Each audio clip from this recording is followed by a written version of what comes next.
a lot of spinal movement, and I was hoping to at some point talk with you about that, but I'm certain just hearing you right now talk that's one of those power sources, the really big power sources that you're Right. connected Well, with. when it comes to performing, of course, you also have to factor what tension is going to do.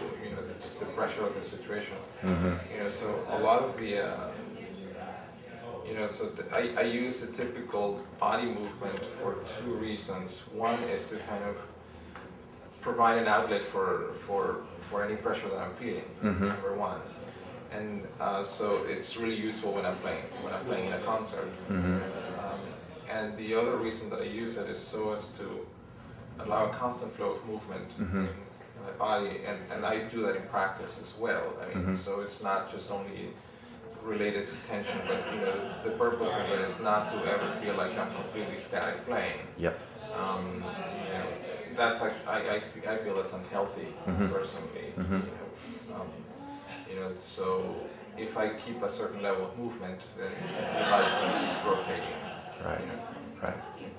So Yeah. it's easier to work that way. Yeah. Let me ask you a question. It's a yes or no answer. Do you think that you move for a living? Oh, sure. Absolutely. Yeah.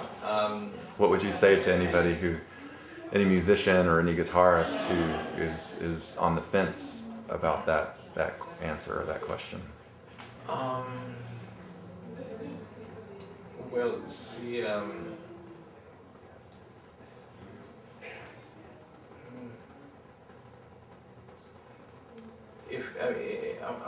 unfortunately, if someone who's playing an instrument or trying to play an instrument does not see that aspect of playing,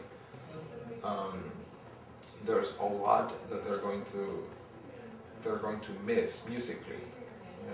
See, the analogy. I've made an analogy before for instrumentalists being like athletes that you have to. You really have to understand how your certain movement is going to create something, and of course the difference between an athlete of any kind, or dancers, or dancers or actors, is they're able to see the shapes that they need to create. Mm-hmm. Whereas in music, the really difficult thing is that in order for you to really understand the shape, you have to hear it. Mm-hmm. But if someone who plays an instrument doesn't understand that a certain sound equates to a particular movement, Mm-hmm. then they're never going to get to the nature of that sound. Mm-hmm. There's kind of a and that kind of goes to the nature of what music is, really. There's a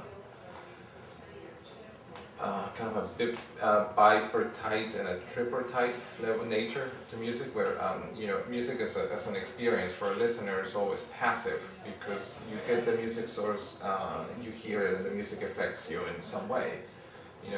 But for the performer, there is another dimension to that, and that's the fact that you can't be moved by something that doesn't exist. You have to create it first. Mm-hmm. If you remember how something moved you and the reaction it created, somewhere along those lines, there's a certain movement. Somewhere in the nature of that movement, there's a key in the hand to actually unlock and reproduce the same sound. Mm-hmm. So if we don't understand that, we actually can never attain the sound that we experience. Mm-hmm. Mm-hmm. So to me, that there's no.